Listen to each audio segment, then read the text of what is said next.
Parents et amis, avec Gilles Parent.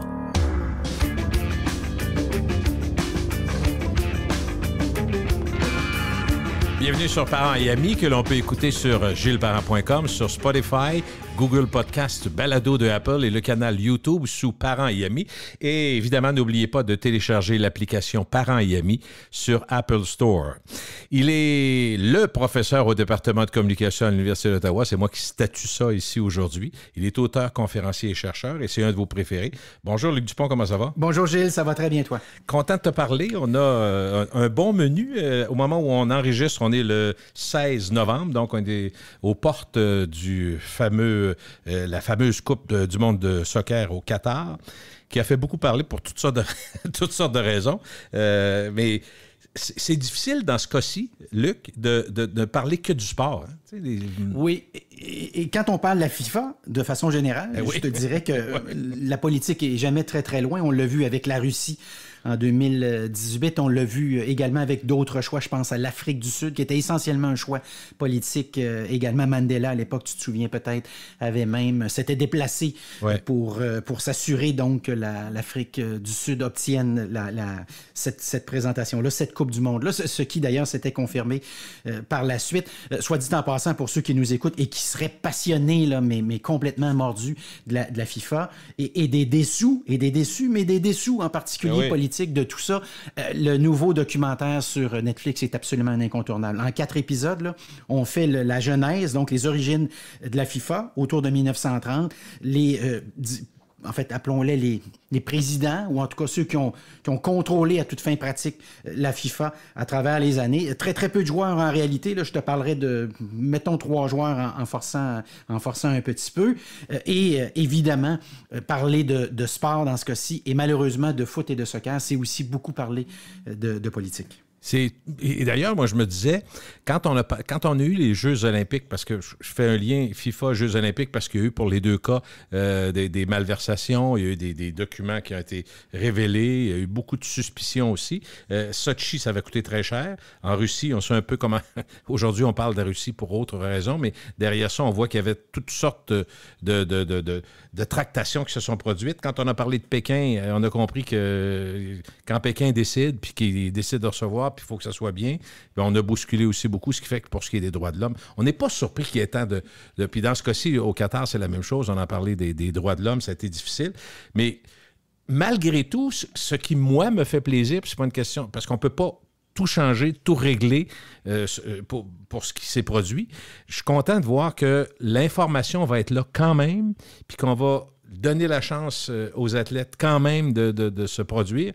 Les boycotts que l'on voit, que l'on peut apprécier si c'est notre position, je les vois plus du côté du divertissement. Comment tu as vu ça, toi, pour ce qui est des boycotts? Oui, essentiellement. Oui, hein? Rod Stewart qui ne veut pas chanter. Rod Stewart serait le plus bel exemple. Encore ce matin, il tweetait à nouveau là, qu'il avait refusé une invitation avec un montant substantiel. Remarque que dans son cas à lui, il n'est certainement pas à 1 million ou 1,5 pour être précis dans ce cas-ci. C'était l'offre qu'on lui avait fait, là, 1,5 million près. Du côté des commanditaires, on aurait pu s'attendre à peut-être quelque chose d'un petit peu plus serré, mais la réalité, là, c'est que depuis la séquence, là, appelons-la corruption là, de la FIFA là, 2018 et 2022, là, pour être plus précis, parce que, et dans le cas de la Russie de 2018, Poutine s'était aussi déplacé. Alors tu vois, on est en fait, on est dans les très, très hautes sphères là, sur ce plan-là.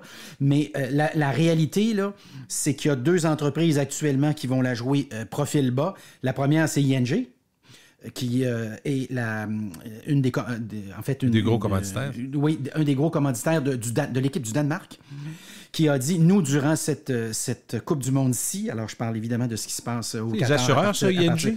Compagnie d'assurance? Oui. Okay. Qui a dit, nous, on ne fera pas de promo, il n'y aura pas de déplacement d'employés.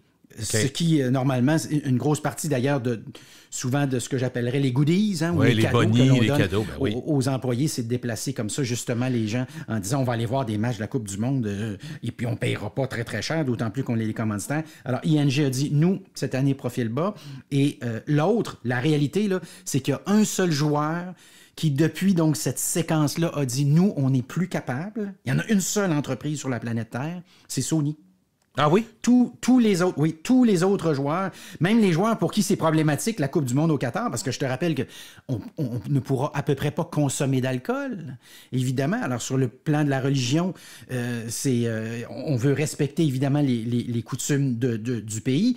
Alors, je te rappelle que Budweiser est un très gros commanditaire et que Budweiser a sursauté au moment où, on a appris que c'était le Qatar qui était choisi, puis deux, comment on va faire tout ça. Si bien que ce qu'on a décidé, là, puis ça a été annoncé très récemment, pour pas dire il y a, mettons, 48 heures là, pour les derniers préparatifs en lien avec tout ça, c'est de dire à Budweiser, vous pourrez vendre de l'alcool avant le match pour un certain nombre de minutes. Vous pourrez vendre de l'alcool après le match pour un certain nombre de minutes.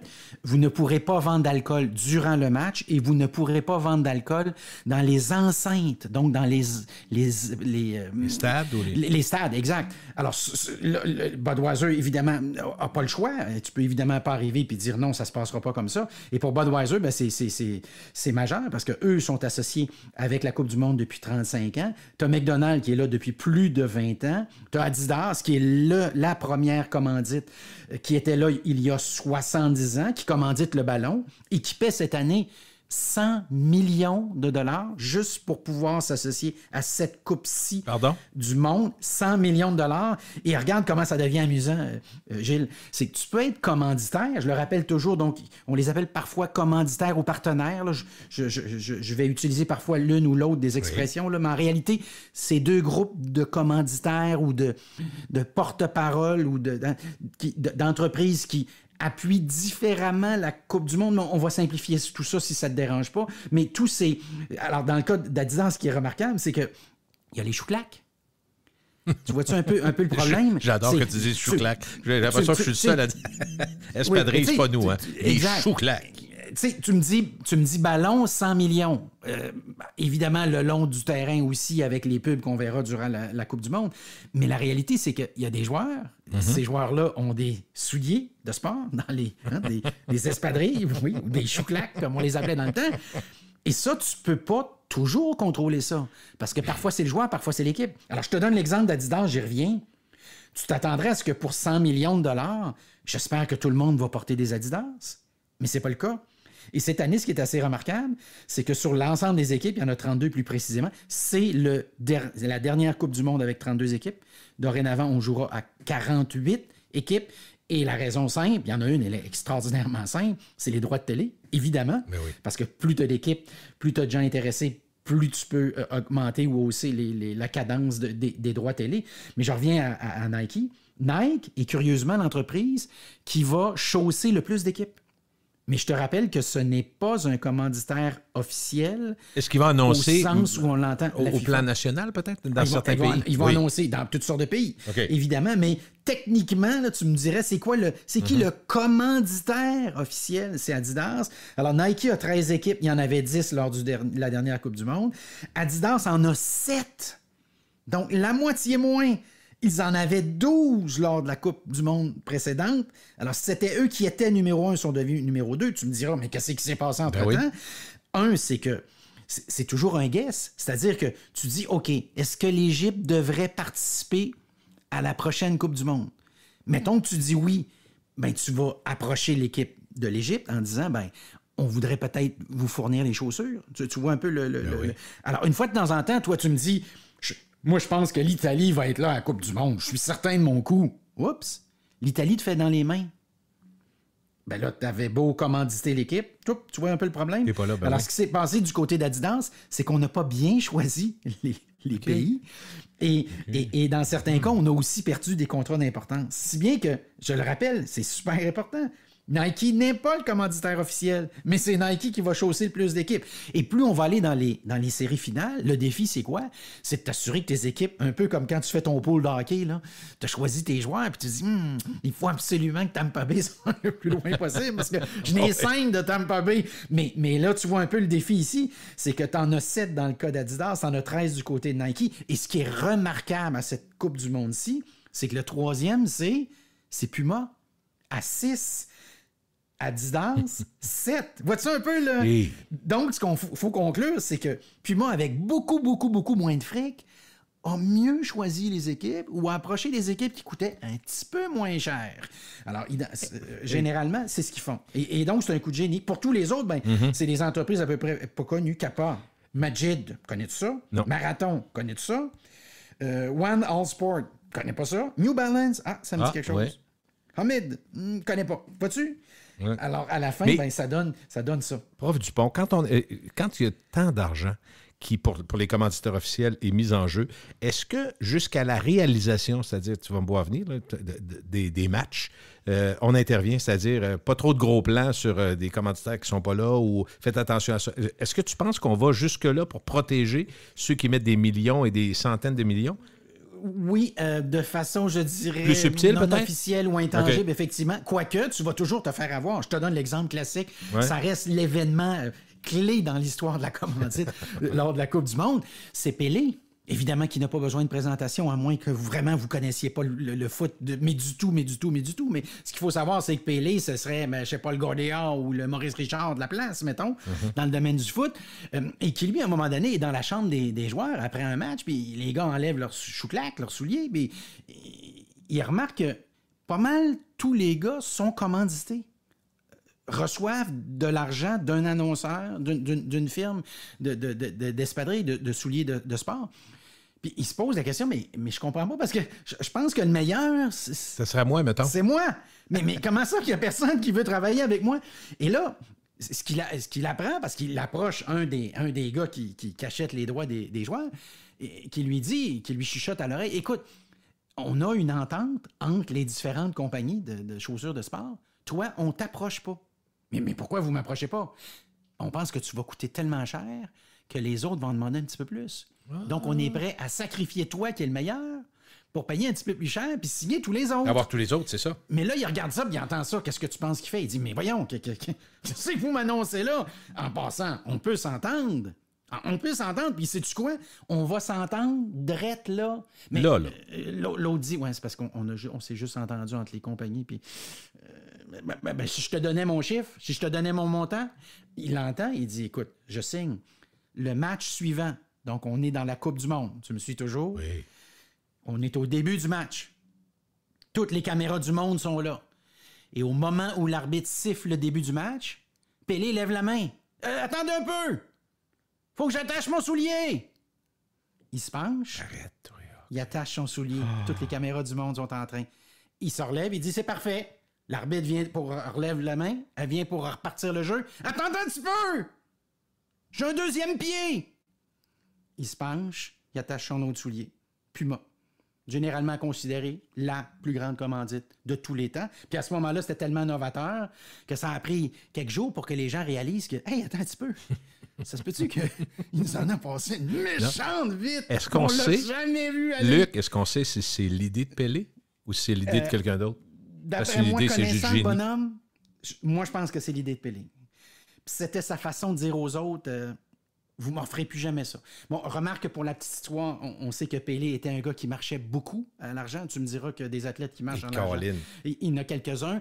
Je te dis ça parce qu'à un moment donné, il y a quelques années, je m'enfarge dans un documentaire du Cosmos de New York, parce que souviens-toi qu'il a pris sa retraite, puis il est revenu par la suite pour le Cosmos. Ça, c'est mon premier souvenir à moi de foot, là, de soccer, comme on l'appelle de ce côté-ci de l'Atlantique. Là. C'est Pelé qui joue pour le Cosmos. Et quand on a tourné le documentaire par la suite portant sur le Cosmos, il a refusé de participer au documentaire parce qu'on refusait de le payer en disant, écoute, c'est un documentaire, on ne peut pas payer chaque personne qui va parler 2-3 minutes. Alors, mais sur ce plan-là, ça reste un des très, très grands événements de l'histoire de la commandite durant la Coupe du Monde. Je voulais que tu me parles de la présence des locaux lors des matchs, parce que est-ce qu'on sait à peu près habituellement dans une Coupe du Monde sur 100% des gens qui vont avoir un match, peu importe les clubs, c'est-tu 60% des locaux puis 40% de l'international? Est-ce qu'on a une idée de ça habituel puis une idée de ce qui s'en vient pour le Qatar? Bien, ce qui arrive dans le cas du Qatar, c'est que donc, on a construit 8 stades. Il n'y avait rien. 8 stades qui sont à moins d'1 heure de distance. On s'est posé la question, combien il y a de monde qui vont venir, d'autant plus que sur le plan de l'hôtellerie, là aussi, il faut construire. Et la restauration aussi. Tout ce que j'appellerais aussi la culture locale. Alors, les derniers chiffres qu'on a, là, je te les donne, c'est qu'il y aurait 1,5 million d'amateurs de foot qui vont se déplacer. Mais je te rappelle que sur le plan de l'encadrement de la visite, comme on appellerait ça communément, là, c'est ça le petit élément qui fait qu'on n'est pas sûr dans le cas de la Coupe du monde au Qatar, c'est que est-ce qu'on va pouvoir s'amuser comme on a l'habitude de le faire normalement? Parce que si tu as encore dans ta tête des images des dernières Coupes du monde, c'est assez flamboyant, hein? C'est assez exubérant. Là. Moi, j'ai souvenir de matchs où, par exemple, les fans brésiliens dansent dans les estrades du début à la fin du match. Tu vois un peu le genre? Alors, c'est un petit peu ça qu'on se pose comme question, comment ça va se passer, d'autant plus que je te rappelle aussi que c'est la première Coupe du monde au Moyen-Orient. Remarque que là, on aurait dû faire ça bien avant. Un peu comme il y a quelques années, on parlait tantôt de Mandela. C'était la première Coupe du monde en Afrique, tout court, donc qui avait eu lieu en Afrique du Sud. Alors, sur ce plan-là, il y avait des retards à rattraper. Puis je pense que d'être au Moyen-Orient, c'est une bonne idée jusque-là, parce que des fans de foot, il y en a partout à travers le monde. D'ailleurs, Ronaldo, qui a des problèmes au moment où on se parle avec le Manchester United, a reçu une offre en Arabie Saoudite d'une ligue avec des millions, puis des millions, puis d'autres millions, puis des millions. Puis on comprend bien qu'il n'ira pas là, parce que sur le plan de la visibilité, ce serait certainement pas la même chose. Mais, alors c'est un petit peu ça, là. Puis tu parlais en début d'intervention des problèmes politiques, de corruption, de droits humains aussi. Il y a des gens qui prétendent qu'il y aurait eu au-delà de 6500 morts lors de la construction des stades. Les gens du Qatar, les autorités locales prétendent plutôt qu'il y aurait eu quelques morts, donc 2 ou 3, plus une soixantaine de décès, mais non reliés à la construction comme telle des Mais entre 6 et 6 000, il y a quand même un bon jeu, là. Oui, effectivement. En tout cas, une chose est certaine, pour avoir vu les endroits, en fait, là, où on logeait tous ces gens-là, là, et ce sont des migrants, comme on les appelle, parce que les gens qui travaillent dans ce genre dans ces domaines-là de la construction sont plutôt des étrangers. Je peux t'assurer que c'était pas beau, là. Et que personne qui nous écoute, en fait, accepterait de vivre dans quelque chose qui ressemblerait à ça. Je te rappelle aussi que la communauté gay, LGBTQ+, comme on l'appelle communément, là aussi, on n'est pas sûr, parce que sur le plan aussi des lois nationales, ça pose toutes sortes de défis. D'ailleurs, c'est ce qui a amené l'équipe des États-Unis. Et oui, j'ai vu ça. Ils ont coloré le drapeau américain. Oui, alors ils ne peuvent pas évoquer directement, pour prendre un exemple parmi tant d'autres, la communauté gay, mais ce qu'ils peuvent faire, c'est l'évoquer sur leur chandail. Tu vois, visuellement. Wow. Exact. Wow. De la même manière que l'autre truc que j'ai vu qui est très... Là, on tombe dans le très sophistiqué, vous êtes prévenus, mais c'est de dire on ne peut pas agiter le drapeau LGBTQ+, durant un match de foot. Alors, il y a des gens qui ont dit, on va prendre les couleurs des Pantones, parce que je rappelle que sur le plan graphique, chaque couleur que vous avez sur un drapeau ou sur n'importe quoi, finalement, en publicité, c'est un numéro. Alors, ce qu'on appelle les Pantones, hein, chaque couleur est un numéro. Donc, il y a le rouge un petit peu plus foncé, rouge un petit peu plus pâle, c'est 2 numéros. Alors, il y a quelqu'un qui a eu l'idée de faire le drapeau avec les Pantones. Je ne sais pas si tu vois un petit peu l'idée. Oui. C'est les numéros de Pantone. Alors, évidemment, on ne pourra jamais t'arrêter en disant « Hey, vous avez un drapeau sur lequel est marqué 158! » Mais c'est le couleur. Puis l'autre à côté, c'est l'évocation qui est extraordinaire. C'est ça. Je trouve ça absolument... Là-dessus, je trouve ça absolument génial. Puis l'autre problème ou l'autre défi avec une Coupe du monde au Moyen-Orient, c'est qu'on avait promis initialement de la tenir l'été. On était arrivé aussi avec toutes sortes d'idées, entre autres, celle-là est quand même pas anodine, c'est le stade conditionné, avec air conditionné. Oh. À ciel ouvert, là. Je ne sais pas si vous le visualisez. Là. Comme gaspillage, c'est assez dur à battre, là? Oui, puis sur le plan, absolument, sur le plan environnemental, puis sur le plan de l'électricité, tout le reste, là, ça fait absolument aucun sens. On avait même approché un prof d'université, je me suis enfargé dans un documentaire là-dessus. Il y a un prof d'université qui avait même prétendu qu'on pourrait peut-être construire des espèces de plafonds qui bougent dans les airs. Je ne sais pas si tu vois un petit peu l'idée, une soucoupe volante là, pour faire quelque chose de bien visuel. Là. Et puis que ça projetterait, enverrait des drafts d'air très, très importantes. Mais évidemment, très rapidement, on s'est aperçu qu'on était complètement dans des lubies impossibles. Et c'est là qu'on a dit, on va déplacer la Coupe du monde. Non, ça n'aura pas lieu, non pas l'été, comme c'est toujours le cas, mais là, en fait, ça part techniquement, là, au moment où on enregistre, ça part dimanche matin. Et ça a obligé toutes les ligues à travers le monde à dire, oups, il faut arrêter, un petit peu comme quand la Ligue nationale participe aux Jeux olympiques, là, l'hiver.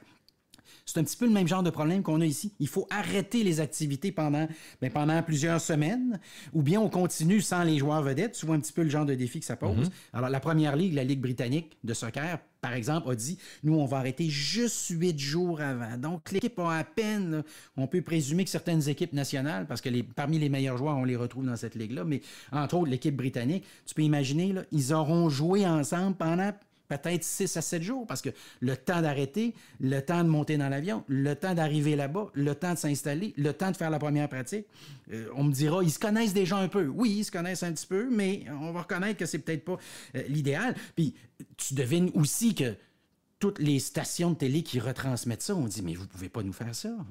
C'est nos meilleurs mois. Et puis là, tout à coup, en réfléchissant, ils se sont dit, hey, sais-tu, en y repensant, on est à 2 coins de rue de Noël. La pub de Noël, les gens vont en vouloir plus que jamais, on va peut-être pouvoir la vendre un petit peu plus cher. Savez-vous, finalement, en y repensant, quelle bonne idée. C'est pas une si mauvaise idée. Exact. Fait que c'est là où on est actuellement. Écoute, j'écoutais depuis le début de notre podcast les éléments que tu amenais, puis je reviens sur les locaux, puis je reviens surtout en pensant à Budweiser, qui est un commanditaire depuis une trentaine d'années, puis bon, tu parlais de la vente dans le stade, puis ça, mais je me disais, est-ce que pour les grands bons de Budweiser, le plus important, c'est pas d'exposer aux millions et millions de personnes à la télé leurs produits, ce qui est le plus important, sur l'ensemble des activités marketing et publicitaires, jusqu'à quel point qu'au Qatar, on boive leur bière pendant le match. Je ne sais pas. J'essaie de voir l'impact. Parce que, bon, ils vont vendre de la bière, tout ça, mais bon, comment ça coûte? Puis est-ce qu'on boit tant que ça quand dans un endroit où la religion prime? Puis tout ça. Fait, je me disais, ça me semble, à mes yeux, puis là, je veux que tu m'en parles, tu es le professeur de marketing, quasiment une peccadille, la vente sur place. Oui, à la fin, et c'est probablement comme ça qu'on en est arrivé à dire, sais-tu quoi, on continue de toute façon, bon, on y va là, puis est-ce qu'on y retournera prochainement? La réponse courte, ça sera probablement, oui. En tout cas, à court terme, certainement pas. À moyen terme, j'ai mes doutes aussi, mais la réponse courte autour de la table, de celui qui lèverait la main en disant, monsieur, qu'est-ce qu'on fait avec Budweiser? Tu sais, le jeune là, qui vient de finir l'université, puis qui dit, hey, monsieur, on pourra pas vendre de bière, on s'en va. La réponse courte, c'est 5 milliards. C'est ça la réponse. Alors, c'est pas 5 milliards de dollars ici, c'est 5 milliards de téléspectateurs dans les 4 prochaines semaines qui, à un moment donné ou à un autre, vont s'enfarger dans un match de la Coupe du Monde. Donc, en excluant ce qu'on appelle la duplication, parce que tu auras compris que certaines personnes vont regarder 10, 12, 15, 20, mais il y a des gens assez maniaques qui vont regarder 30, 40 matchs. Là. Ils vont en avoir au-delà d'une soixantaine. Là. Mais c'est 5 milliards. Et si tu compares avec 2018, on estime en Russie qu'il y en avait eu 3,5 milliards. Alors, c'est un bond qui est absolument phénoménal. La finale sera regardée, la grande finale, par 1 milliard de personnes. Je reviens toujours avec mes comparaisons parce que parfois, on a besoin de... OK, rappelle-moi donc, c'est combien dans le Super Bowl? Ouais. Le Super Bowl, c'est 100 millions pour la finale. Ici, c'est 1 milliard, donc c'est 10 fois la mise. Et dans le cas de l'événement comme tel, bon, on me dira c'est un événement versus une série de matchs. Remarque, à certains égards, le Super Bowl, il y a aussi les finales, là, les demi-finales, les quarts de finale. Mais dans le cas de la Coupe du Monde, plus précisément, à la fin, on dit il y aura 5 milliards de personnes qui, à un moment donné ou à un autre, se seront enfargées là-dedans. Alors, je reviens avec ton exemple de Budweiser. Le patron répond, ou le responsable de l'achat média ou du placement média a dit c'est 5 milliards le chiffre magique. Alors oui, on ne vendra pas ou on en vendra certainement moins de la bière, mais à la fin, t'imagines-tu comment on aura comme ça réussi pour une bière qui n'est pas historiquement, je le précise, Gilles, hein, pour ceux qui suivent ça beaucoup, Budweiser n'est pas historiquement associé au soccer. Hein. Je le dis parce que nous, si tu me dis Bud, je pense bien plus Super Bowl, moi. Oui, automatiquement, moi aussi, les chevaux, la battante, c'est clair. Là. Et c'est pour ça que Budweiser, il y a au-delà de 35 ans, a dit pense qu'on est passé à côté de quelque chose. Puis de toute façon, si on veut, à l'échelle mondiale, développer et augmenter les ventes de manière significative, on est obligé de passer par le sport le plus populaire au monde, qui est, non, c'est pas le football américain. Non, c'est pas le hockey. Non, c'est pas le basketball. Non, c'est pas le baseball. C'est le soccer. Et ça fait que, pendant 4 semaines, il y a plein de gens qui vont entendre parler d'une bière qui, au fond, est fondamentalement une bière étrangère. Dis-moi, prof Dupont, Dites-moi, Paul Dupont, le fait qu'il y ait des alliances extraordinairement grandes maintenant dans les grands brasseurs internationaux, est-ce que ça fait que, si je suis d'un pays européen, par exemple, InBev, qui est propriétaire de plusieurs marques de bière, de Budweiser entre autres, mais oui. Est-ce qu'on peut présumer, par exemple, que si je suis, je ne sais pas, moi, en France, je vais avoir des annonces de Heineken de la Hollande, je vais avoir des annonces du 1664 pareil. Est-ce que c'est ce déploiement de marques locales qui sont soit peut-être dans des grands conglomérats de brasseurs, mais est-ce que ça ouvre la porte à plus de multiplicité du côté des produits?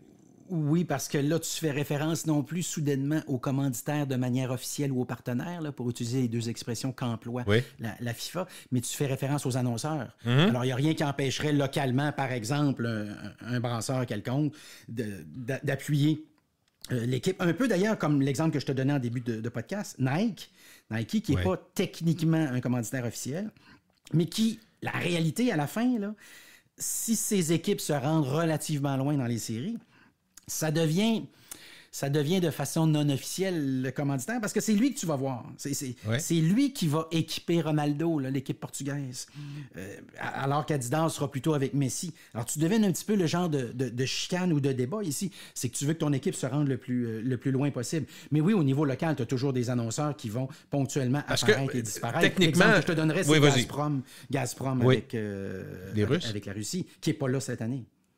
Ouais. Qui était là en 2018, mais qui n'est pas là. De la même manière qu'en 2018, tu avais une autre entreprise dans le domaine aérien. Cette année, c'est évidemment sans surprise, c'est Qatar Airways, qui est généralement considérée comme la meilleure ligne aérienne au monde. Est-ce que tu as déjà, Gilles, voyagé avec Qatar? Non, j'y ai rêvé souvent. Mais j'ai vu effectivement la configuration intérieure, c'est fou, là. Oui. Probablement que c'est inatteignable, par exemple, ce qu'on nous présente, parce qu'il y a des cabines en classe super à faire, avec des douches, puis le bain, puis c'est complètement inimaginable. Ben, si vous allez sur le web, d'ailleurs, que ça vous intéresse, vous pouvez fouiller, vous allez voir Qatar. C'est vrai que c'est presque inatteignable, mais il y aura toujours quelqu'un, particulièrement au Moyen-Orient, qui va être capable de sortir de l'argent puis de payer. Là. Il y aura toujours ça. Oui. Et puisqu'on parle de payer, je te décline les dépenses dans chacun des cas. Là. Alors, le prochain mois va générer 4,6 milliards de dollars d'entrée d'argent. TV, je fais des chiffrons, 2,6 milliards. Commandite, alors c'est les joueurs dont je te parlais tantôt. Alors, Adidas, 100 millions pour ta culture. Visa, 85 millions. Coca-Cola, 50 millions. Alors, du côté des commandites, au total, tout, à peu près 1,3, 1,4 milliards. L'étiquette, 673 millions. Alors, je reviens à ta question de Bud. Si l'étiquette, c'est 673 millions, tu peux assumer qu'à la fin, la bière, c'est substantiel parce que ça coûte pas grand-chose à faire. Là.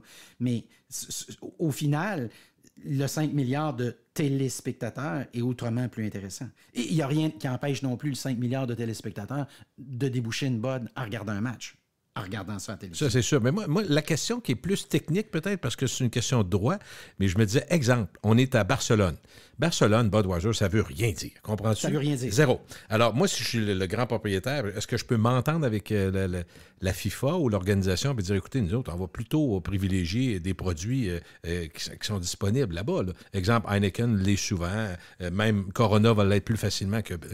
Fait que, qui souvent, serait de la même famille. Mais c'est ça je voulais dire. C'est que probablement qu'il y a des villes très importantes, très férues. Je me rappelle, j'ai vécu une Coupe du Monde en étant à Barcelone. Je me dis une chose, la ville est arrêtée complètement. Là. Tu sais, quand les gens disent « Ah, le phénomène, là, chez moi, le phénomène, c'est parfait, c'est à rue Saint-Jean à Québec, puis à Montréal, sur Saint-Denis, mais ça n'a rien à voir avec... je l'ai vécu en Italie aussi, puis quand je te dis c'était arrêté, il n'y avait même plus moyen de circuler. J'étais près du lac de Côme, puis c'était complètement arrêté. Puis quand tu dis arrêté, le garage, les restaurants, tout le monde était sorti. Il faut le voir pour le coin. C'est fini. Il n'y a rien. Il n'y a plus une activité. Les chaises dans la rue, la bière, le lunch, puis il y en a un qui a fait un lunch. Mais j'ai trouvé ça très beau. J'ai trouvé que c'était intense. Puis c'était pas la finale. C'était la participation du pays, comprends-tu? Ou l'autre truc que tu pourrais utiliser, et c'est le truc qu'utilise Budweiser, sachant très bien qu'effectivement, sur le plan symbolique, ça veut à peu près rien dire à l'extérieur de l'Amérique du Nord. Mm-hmm. Puis deux, Ben, tu pourras pas... les bières, appelons-les nationales de chacun de ces pays-là, évidemment, vont toujours outrepasser la réputation, la visibilité, la notoriété, le capital de sympathie de Budweiser. Mais ce que tu pourrais faire si t'es Budweiser, c'est signer des stars. Alors, je te donne un exemple. Je regardais récemment, il y a les fameuses séries où, par exemple, en Amérique du Sud, parce qu'il y a la version Coupe du Monde en Amérique du Sud, et à chacune des pauses, Gilles, c'était Messi qui annonçait Budweiser. Oh! Alors, je me disais, ça a dû coûter cher. Parce que là, c'est pas le numéro 28. Il y a des gens qui me diraient, c'est le numéro 114 en Amérique du Nord. Mais c'est pas parce que c'est pas le numéro 114 sur la planète Terre. C'est le numéro... C'est peut-être le numéro 3, c'est peut-être le numéro 2 sur la planète. Il y a Ronaldo, il y a lui, quelque chose comme ça. Alors, je me disais, comment ça l'a dû coûter? Et non seulement ça, mais la bière ou le lettrage de la bière utilisait le chiffre de son chandail et sa posture, son profil. Alors ça, comment ça coûte? Parce que je suis convaincu que son profil lui appartient. Sur le plan du droit à l'image, là, je suis convaincu qu'il a ça et il possède ça. Alors, on a autorisé Budweiser à faire ça. Ça a dû coûter une fortune. Alors ça pourrait être l'autre approche, c'est de dire, localement, signons la plus grande star de la place ou les plus grandes stars, puis associons-nous. Exact. Associons à ces stars-là localement. Ça, c'est ce qui permet aussi ce qu'on appelle l'effet de halo en psychologie. Hein. Par glissement, on finit par trouver la bière pas si mal, puisqu'elle est le porte-parole est quelqu'un qu'on aime bien. Dis-moi, Luc, quand on est annonceur, par exemple, dans un tournoi comme ça, qui arrive aux 4 ans, est-ce que je comprends bien? Oui. À chaque 4 années. Est-ce qu'on a un droit acquis quand arrive la sélection prochaine, où on doit, par exemple, à la fin de cette année, on doit dire, mettons, je suis Hyundai ou je ne sais pas quelle compagnie d'auto ou de bière, je lève la main, je vais être là. Est-ce que ça m'assure d'être là ou il y a comme un boulier, puis tout le monde met son nom, j'exagère volontairement, mon affaire, là, mais comment ça marche pour s'assurer de toujours être là? Un Budweiser qui est là depuis 30 ans, un McDo qui est là plus de 20 ans, est-ce qu'il fait juste lever la main à la fin en disant « je vais être là » ou il signe un contrat de 4 événements? Comment ça marche? Oui, c'est généralement des contrats qui durent entre 8 et 16 ans. OK. Et dans le cas de Hyundai, Kia serait un bel exemple parce qu'ils sont effectivement des partenaires. J'ai pris ça par hasard, mais c'est parce qu'ici au Québec, sur 2 autos, il y en a 3 qui sont Hyundai ou Kia. Oui. Je ne sais pas si tu as remarqué, mais ils en vendent pas si mal ici. Effectivement. Remarque, quand je te faisais la liste tantôt des commanditaires, je peux y revenir. Bon, Visa est là depuis 2007. Pendant longtemps, Coca-Cola s'est associé à la Coupe du Monde sans pour autant être un commanditaire officiel. Alors, ils ont commencé la pub en 1950, puis à un moment donné, en 1978, ils se sont dit, sais-tu, si on veut vraiment prendre notre air là-dessus, on devrait peut-être s'associer à temps plein. Si bien qu'aujourd'hui, effectivement, Coca-Cola non seulement est partenaire donc de la Coupe du Monde, mais ce qu'ils font aussi parfois, c'est que directement dans plusieurs pays, ils vont investir pour construire des stades, des petits stades, on s'entend bien, et pour construire des terrains aussi. Et c'est une façon pour eux, je le précise, de contourner la corruption. Parce que anciennement, tu donnais l'argent à quelqu'un en disant pourriez-vous vous assurer que cet argent-là finisse par donner quelque chose et que les jeunes puissent jouer au soccer? Ah oui, vous pouvez me faire totalement confiance. Il n'y a aucun danger. Je vous ferai un rapport complet, donnez-moi une couple d'années. Bon, évidemment qu'il n'y avait jamais de rapport complet par la suite, mais dans le cas de certaines de ces entreprises-là, comme Coca-Cola, ils ont dit, c'est tout ce qu'on va faire. On va construire le stade. Évidemment qu'il va être aux couleurs de Coca-Cola. Évidemment que la pub va être Coca-Cola. Évidemment que tout va être à l'image de Coca-Cola, mais ça évitera ce problème-là.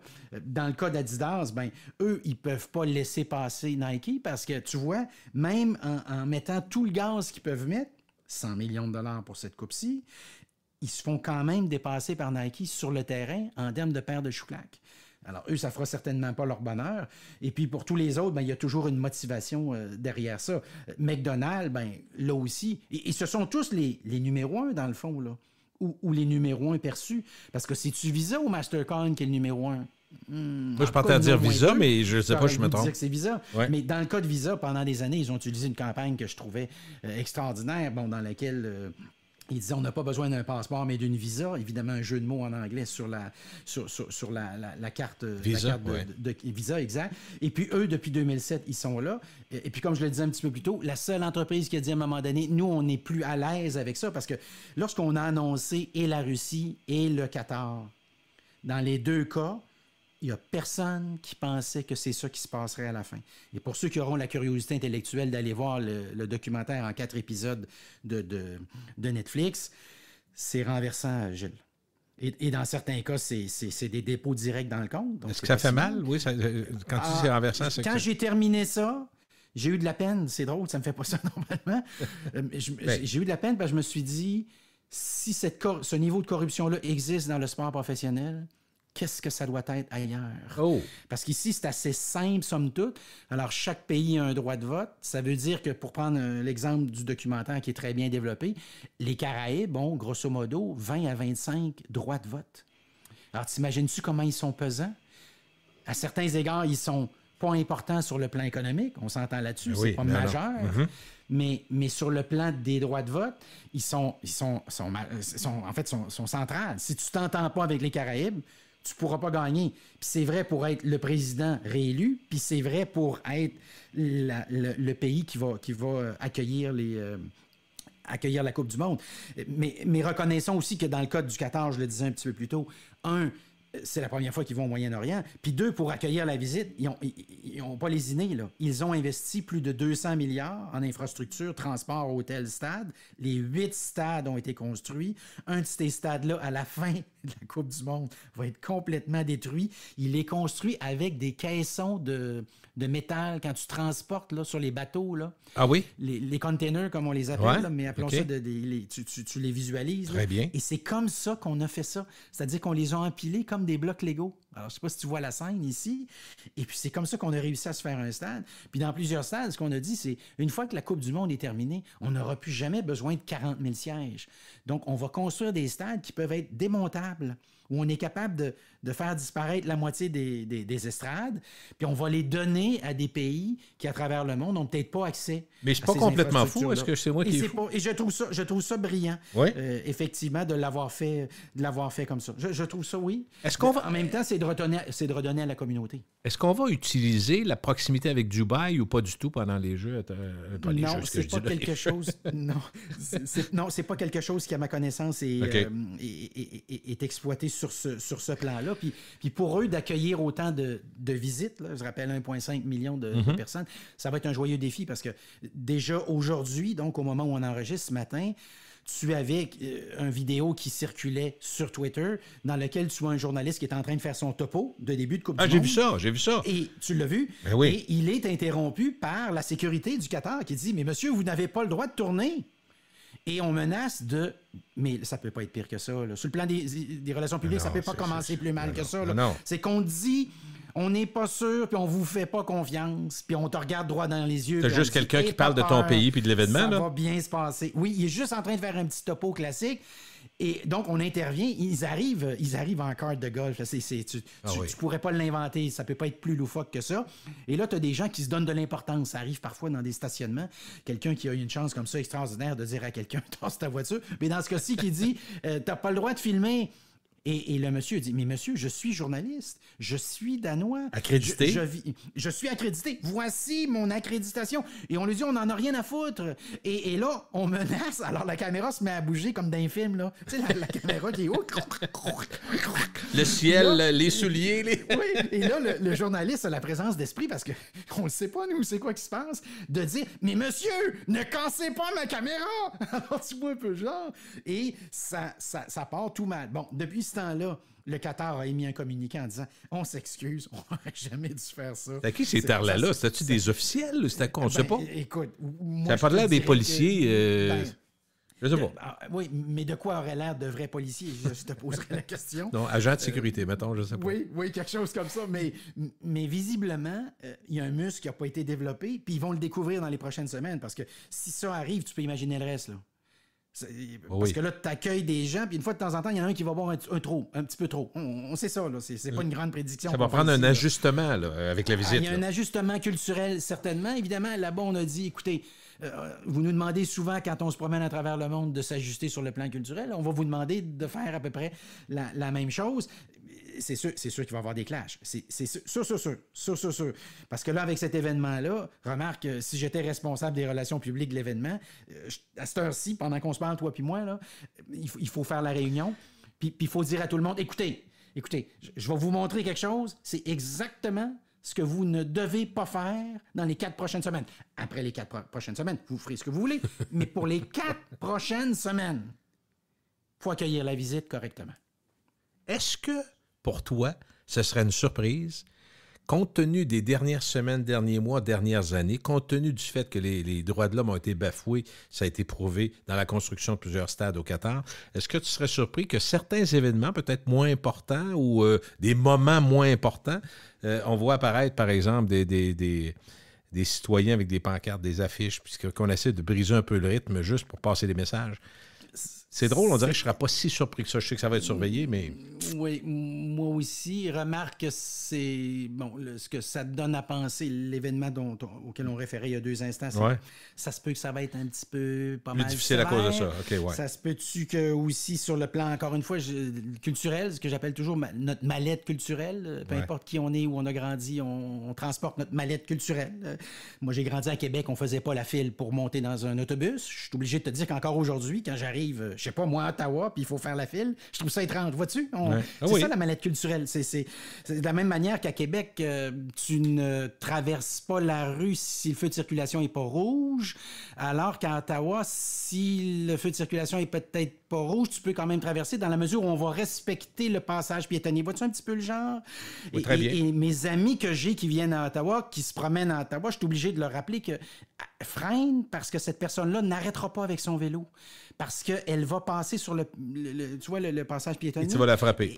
Exact. Et les gens me regardent en voulant dire, mais qu'est-ce que tu racontes là? Alors, c'est ça la mallette culturelle. Toute notre vie, on la transporte. On est cuit. J'ai souvenir, la première fois que je suis à Montréal, je prends l'escalier roulant dans le métro, puis je me mets à gauche, puis là, je me fais pousser 1 fois, 2 fois, 3 fois. Puis là, ce que je comprends, c'est que dans l'escalier roulant à Montréal, dans le métro, quand tu veux pas monter à vitesse accélérée, tu te tiens à droite. Ouais. Puis quand tu veux dépasser, un peu comme sur l'autoroute, tu te tiens à gauche. Mais ça m'a pris quelques minutes à réaliser ça. C'est ça, la mallette culturelle. Maintenant, imagine, dans un pays complètement nouveau, avec une culture évidemment éminemment différente à la nôtre, c'est possible que des incidents comme ça arrivent. Est-ce que tu as vu, comme ça se passe quand c'est le Super Bowl qui s'en vient, comme le mondial, c'est vraiment majeur, est-ce que tu as vu déjà des pubs qui te semblent géantes et intéressantes? Oui, j'en ai vu une, puis je l'ai justement vue ce matin sur Twitter. Je l'ai évidemment retweeté instantanément. C'est une pub qui dure grosso modo, là, je ne l'ai pas chronométré, mais mettons, je te dirais 3 minutes à 3 minutes et demie, un petit peu plus longue. Alors, c'est une pub qui va plutôt circuler sur Internet dans un premier temps. On aura probablement une version un petit peu plus courte qui va circuler à la télévision. En fait, je suis convaincu que c'est comme ça qu'on va la vendre. Et qui est le client? C'est Nike. Et qu'est-ce qu'on a fait? C'est l'ensemble de tous les grands joueurs, et je devrais dire joueuses, parce que c'est aussi ça la beauté du message, c'est qu'il y a des messieurs, il y a des madames, il y a des joueurs d'aujourd'hui, il y a des joueurs de demain en devenir, et il y a des joueurs du passé. Ronaldinho, pour prendre un exemple pour ceux qui suivraient ça, du Brésil, qui est probablement, à mon avis, le plus grand joueur. On parlait tantôt de Pelé. Moi, je pense que lui est certainement pas très loin. Malheureusement, hors j'allais dire patinoire, hors glace, parce que j'ai souvenir de mes années de hockey. De hockey, mais je dirais ici hors terrain de gazon, je sais pas quoi. C'est un gars qui consommait beaucoup d'alcool, puis qui s'en cachait pas non plus. Donc, ça a certainement raccourci sa carrière. Mais le message de Nike, donc, c'est tout ça. Tu les vois tous. Tu vois Ronaldo, tu vois tous les autres. Quand on voit le futur, c'est-tu des jeunes de 8 ans, 6 ans? C'est quoi? Qu'est-ce qu'on fait pour le futur? Non, ce sont des joueurs... mettons de 15-20 ans, là. Oui, en fait, des joueurs d'équipes connues, mais qui sont peut-être moins connus, à l'exception fait, évidemment, des gens qui suivent ça beaucoup. Mais dans le cas de Ronaldo, tu as le Ronaldo portugais et tu as le Ronaldo brésilien. Tu me diras pourquoi c'est important de savoir ça. C'est juste que chez les experts ou les tannants là, qui suivent ça, c'est toujours, quand tu vas leur parler de Ronaldo du Portugal, ils vont toujours finir par te dire à un moment donné, « Ah, mais toi, t'as pas vu le vrai Ronaldo! Le vrai Ronaldo était brésilien! » Tu vois? Alors là, tu les as tous dans la pub. Alors, en voyant ça, je me suis posé la question, comme je me pose souvent la question en vieillissant, comment ça l'a coûté. Parce que tu peux imaginer comment ça l'a dû coûter. C'est probablement déjà dans les contrats, me diront certains. Et je rappelle pour la petite histoire que chaque année, joueurs, plus équipe nationale, plus commandite à l'échelle mondiale, de sport extrême, etc., là, tout ça, là, Nike investit 10. Je l'ai vérifié même récemment. Le montant me semble tellement élevé que j'ai dit, ça se peut pas, je dois me tromper. Mes souvenirs me jouent des tours. Et c'est ça, effectivement. Depuis 2017, plus précisément, ils investissent plus de 10 milliards de dollars par année. En pub et en marketing. En tout ça. Appelons-le le support de ces joueurs-là, en tant que porte-parole, pour signer des... Et c'est tellement qu'il y en a, là, ce sont des centaines. Évidemment, on ne les connaît pas tous, mais il y a plein de pubs qui se dirigent précisément pas à toi puis moi. Là. C'est pas à toi puis moi qu'on veut jaser. Je sais pas, moi, la planche à neige. Parce que je connais personne, moi, qui fait de façon professionnelle, là, qui fait de la planche à neige. Mais j'ai quelqu'un qui suit ça puis qui dit non, c'est un tel, puis il est très connu. Mais moi, je le connais pas. Donc, ce que fait Nike à la fin, c'est qu'ils disent, OK, qui sont les meilleurs partout, puis à partir de ce moment-là, signons-en un certain nombre. Puis parfois aussi, il y a des décisions pas faciles à prendre. Par exemple, qu'est-ce qu'on fait avec Federer? Tu te souviens de Federer? Ben oui. Qui était Nike, puis qu'à un moment donné a compris que, comme ils en avaient 2 ou 3 autres, dont une joueuse très connue, ils vont m'abandonner. Puis c'est là qu'il a décidé de faire son virage, puis de signer avec une entreprise qui éventuellement s'est lancée en bourse, l'a payé en partie en action, puis au fond, à la fin, il a fait plus d'argent que s'il avait signé ou re-signé avec Nike. Même chose pour Neymar, qui est un joueur brésilien très connu, qui joue pour à Paris. Saint-Germain. Paris Saint-Germain, exact. Et dans son cas, à lui aussi, il se pose souvent la question, comment ça qu'un tel devrait me signer, je pense à Nike ici, puis comment ça qu'il ne me signe pas? Alors, c'est un petit peu dans cette logique-là que parfois, tu es obligé aussi de choisir, puis choisir, c'est sacrifier, spécialement dans le sport professionnel. On a parlé beaucoup de boycott, Luc, de boycott. Est-ce qu'on doit boycotter, dans le fond? Est-ce qu'on doit boycotter? C'est pour les annonceurs, les commanditaires, les clubs, les joueurs, et tout le monde se pose la question. Mais moi, mon questionnement est le suivant. C'est peut-être plus une réflexion. Le principe et la morale, c'est une chose, puis le sport, c'est autre chose. J'ai beaucoup de difficultés à voir s'il y a une diffusion si internationale, si complexe, si promue et si importante, et si intéressante pour le sport, parce que même moi qui ne suis pas le soccer, quand il y a un événement mondial comme ça, je vais m'arrêter à ça. Je vais aller vivre l'événement, puis voir la folie, puis idéalement avec des gens qui connaissent ça, fait que c'est le fun, ils t'enivrent eux-mêmes. Bon, mon point est suivant, est-ce qu'il n'y aura pas un peu d'hypocrisie dans la salle, c'est-à-dire, moi c'est fini, il y a les droits de l'homme, mais finalement, quand le match commence, on n'est pas dans la maison pour savoir si écoute ou pas. Moi, je serais porté à dire qu'il y a pas mal de monde qui ont des beaux principes, socialement, médiatiquement, mais que dans les faits, vont regarder. Oui, ce qu'on appelle en recherche universitaire la désirabilité sociale. C'est-à-dire que je te demande, est-ce que c'est important pour toi de respecter les droits de l'homme? Tu me regardes droit dans les yeux, puis évidemment, tu me dis oui. Est-ce que tu as des problèmes avec la corruption et la fraude? Tu me dis oui, j'ai évidemment beaucoup de problèmes. Aimes-tu le soccer? Oui, j'adore le soccer. La Coupe du Monde? Ah, ben oui, mais c'est une fois aux 4 ans. Hein? Si tu décides de ne pas la regarder là... Ça va prendre 4 ans avant que ça revienne. Oui, donc au total tout, tu aurais passé 8 ans sans regarder de Coupe du Monde, évidemment. Il y a plein de soccer sinon. Mais moi, tous les gens autour de moi que je connais qui sont des malades de ça, là. Oui, malades, il y en a. Malades. Ah, il y a des malades. Là. Ils sont plus malades en passant que le hockey. Hein. Je le précise. Puis on est pas mal malade avec le hockey. Puis je maintiens toujours que le degré de fanatisme à Québec est supérieur à celui d'Ottawa. Là. Je maintiens ça. Mais sur le plan du soccer, des malades, il n'y en a pas un qui m'a dit « je ne vais pas le regarder ». Et tu sais que dans certaines villes, on a dit « on ne retransmettra pas publiquement l'événement ». Ce sera notre manière de dire qu'on est fâché, mais il n'y a rien qui va t'empêcher de le regarder sur ton écran, j'allais dire, 78 pieds. Les annonceurs, les commentateurs savent ça. Là.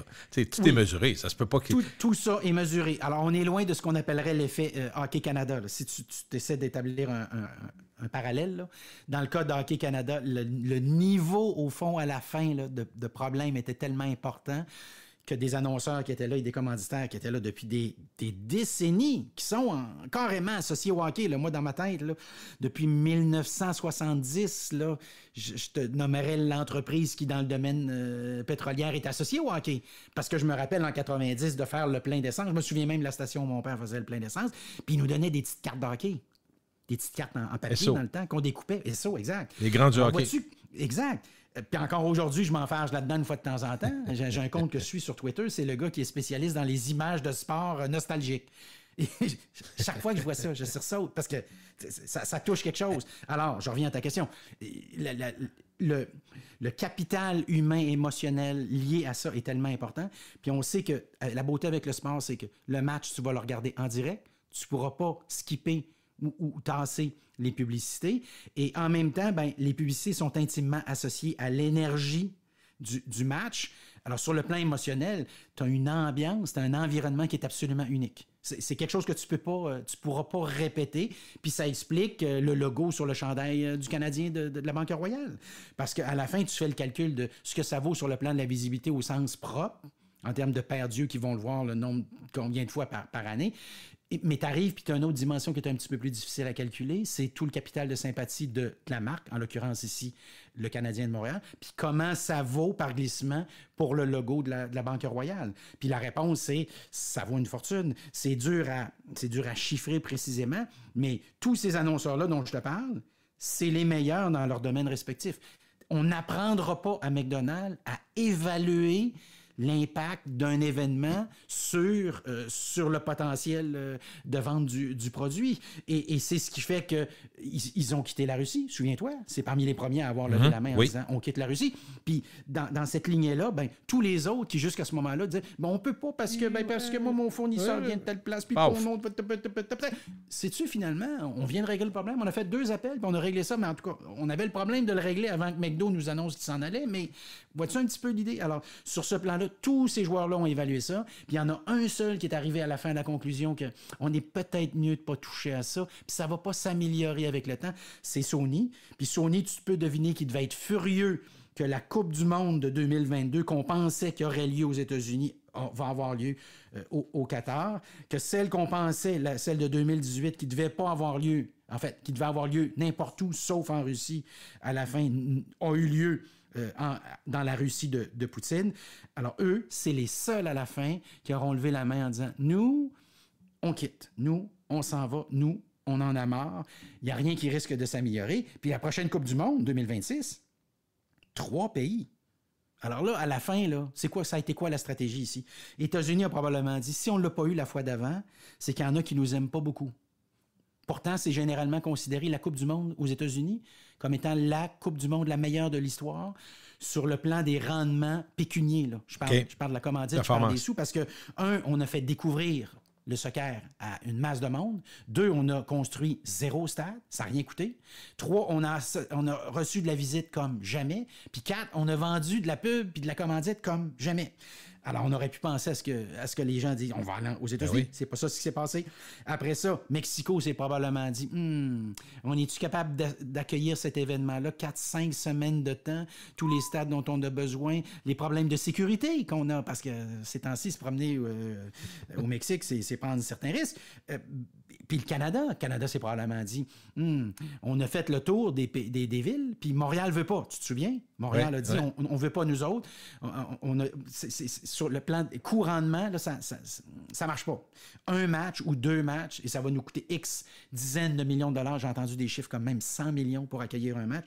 Nous, ça marche pas. Alors, à la fin, ils ont dit, sais-tu quoi? Ils nous ont peut-être pas aimés la dernière fois, mais si on se mettait les 3 ensemble, et ça va faire une Coupe du monde un peu particulière, parce que tu peux deviner aussi que qui est-ce qui va avoir quel match? Parce que ton match, la grande finale, là, c'est probablement il va avoir lieu aux États-Unis. On pense une hégémonie américaine, c'est sûr. Tu vas avoir un match à Toronto, peut-être 2, peut-être 3 qui vont être des succès remarquables, j'en doute pas. Au Mexique, j'ai pas de doute non plus que probablement que les équipes d'Amérique du Sud vont plutôt jouer au Mexique. Puis, en tout cas, c'est ce que je ferais si j'étais eux. Puis en même temps, on va passer de 32 équipes à 48. Dans le fond, là, pour pas participer à la prochaine Coupe du monde, Gilles, faut vraiment que tu sois mauvais. Vraiment, vraiment, vraiment mauvais. Vraiment, vraiment, vraiment mauvais. Il s'inspire de la Ligue nationale de hockey qui n'arrête pas d'expansionner. À cet égard-là, oui. Hey, en terminant, OK, parce que on va clore, on a fait le tour essentiellement, puis je suis très content de ça. Je veux juste te dire que je reviens, puis je vais terminer sur une belle boucle que tu as mentionnée, la fameuse valise culturelle. Je ne sais pas si tu as vu la première page du Journal de Québec d'aujourd'hui, le 16 novembre, qui relate le match du Canadien d'hier, dans le fond, contre New Jersey, qu'ils ont perdu 5-1. Ils ont porté un chandail en l'honneur des Expos de Montréal, bleu poudre. Mais moi et ma blonde, quand on regarde le Journal de Québec ce matin, mon Dieu, ils ont rendu hommage aux Nordiques. Oui, et c'est ce que ça a été la première réaction de ma blonde et moi. Oui. J'ai dit, on ne doit pas être seul à avoir vu ça. Mais ça, c'est notre culture à nous. J'ai jamais vu les expos là-dedans, moi. Oui, ben, je l'ai entendu 3 puis 4 fois. OK, donc on n'est pas de la matinée. Alors, j'en conclus que...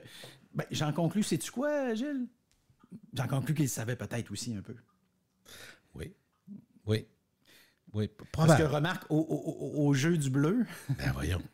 puis pour ceux qui diraient, ouais, mais c'était pas le bleu des Nordiques, ben, pour les plus vieux qui regarderaient ça, oui, ça ressemblait étrangement au bleu des Nordiques. Mais tu vois, c'est ça la beauté de la couleur.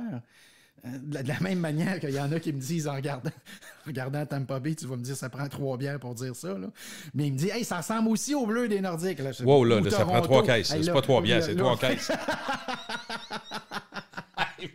S'il vous plaît, là. Tampa Bay, tu vas m'arrêter ça.